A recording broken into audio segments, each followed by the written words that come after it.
Alrighty, how's it going, beautiful people, and welcome back once again to carx Drifting Online. So in today's video we have another top 5 video for you. This is going to be the top 5 worst cars in carx Drifting Online.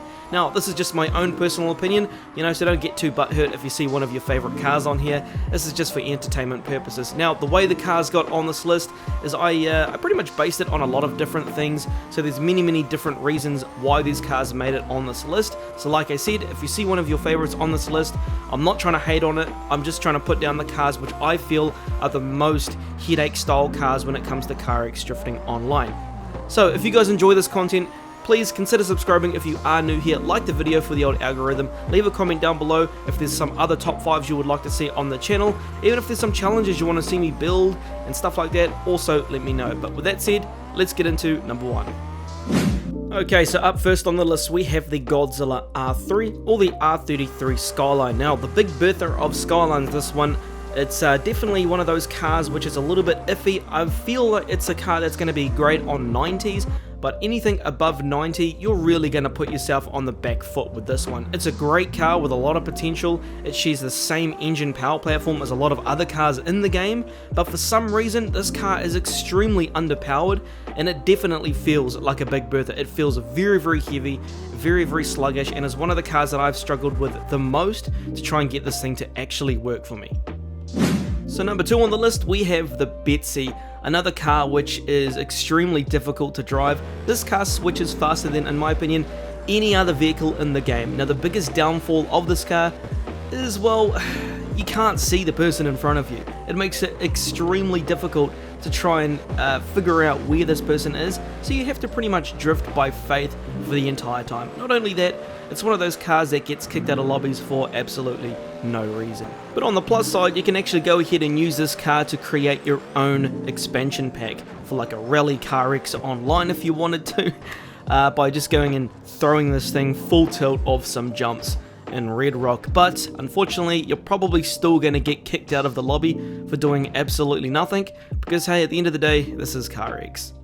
So in spot number 3, you can probably guess what this is. It's the Cargo. I had to add this on here somewhere. The reason I added it on here, well, it's just got a very bad reputation. You already know how it is, right? When you see one of these in the lobby, the first thing that comes to my mind is the guy out of Terminator.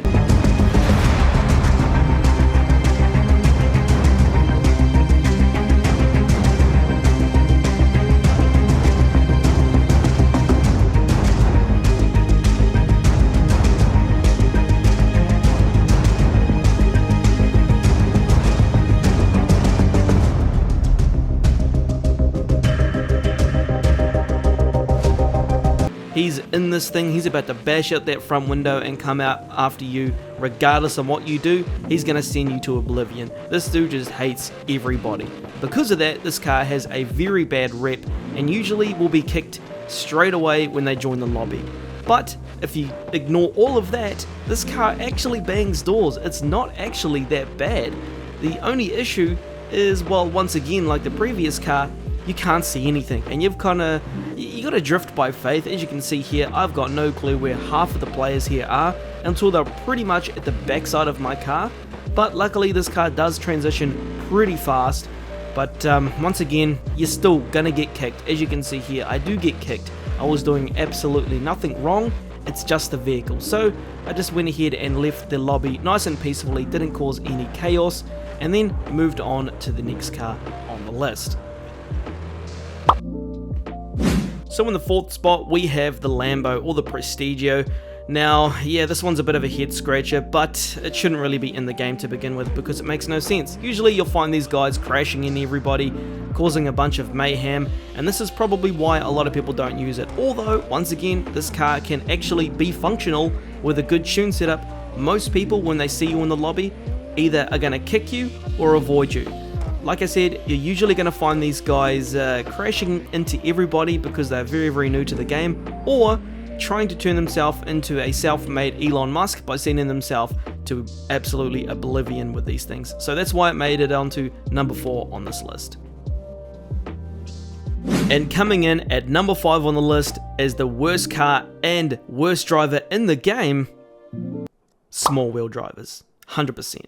Nah, I'm just kidding. These guys do actually get under my skin though. These guys are like the vegans of carx, where they think that small wheel is life, that these are just nothing but realistic builds. It's anything but realistic. Don't think that you're safe either, big wheel gang, because you guys are honestly just as bad as the small wheel gang, because you're too cheap to go over and get a PC so you can have proper hydraulic mods. Instead, you have these gigantic wheels and you fling your car all over the bloody map looking like a real buffoon. So, you know, you're just as bad. Just saying. And in all seriousness guys, I didn't actually want to put anything down for the 5th spot on this list, because to be honest, I feel that every car in this game can be made to actually work. It can be competitive with the right tune setup. I already know, I can already see the comment right here telling me exactly what I just said. Oh, you know, every car can be good in the game as long as you've got a good tune setup. I totally agree. I actually think that that is the case, and I believe it is the case, because a lot of the cars in the game which never get used are extremely underrated, because nobody knows how to tune them, or nobody has actually put a tune setup out for those cars. Now, if you want to find a tune setup, you can definitely pop over to my channel. I post every second day a tune setup.